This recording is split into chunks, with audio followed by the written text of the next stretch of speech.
ఇప్పుడు మీకు ఒక ముచ్చట చెప్తా. దొంగని ముచ్చట. అబ్బా, మళ్ళా దొంగోడే వచ్చిండా అనకురి. ఈ దొంగోని పరిస్థితి చూస్తే మీరు పర్షాన్ అవుతారు.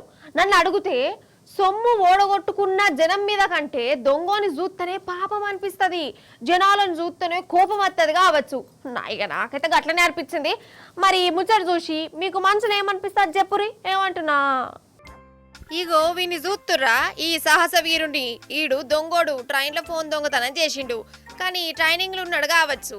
అయితే ఈడు బీహార్ దొంగోడు రైలు బండ్లకి వచ్చిండు, ఫోన్ దొంగతనం చేసిండు. రైలు దిగుదామనుకునే వరకల్లానే అది స్పీడ్ అందుకున్నది. కథం ఇట్లా ఫుట్బోర్డ్ కాడ నిలబడ్డాడు. ఇక జనాలు విని ఆడికెళ్ళేదానుడు పెట్టిరోల్లా.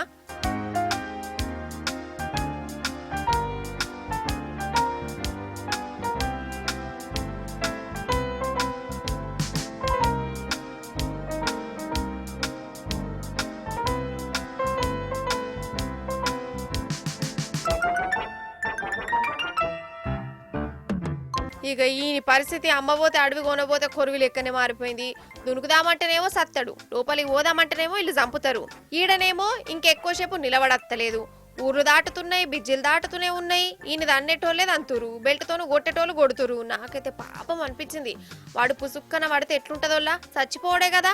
దొంగను గట్టెట్లు ఇడిచిపెడతాం, ఇట్లనే దంతామని వాళ్ళంటారు. సరే వాడు దొంగనే, మరి ఈ లెవెలు ఈడు చస్తే కూని కోర్లు గారా, మర్డర్ చేసినట్టే కదా. మరి లాస్ట్కి ఏమవుతుందో చూద్దాం.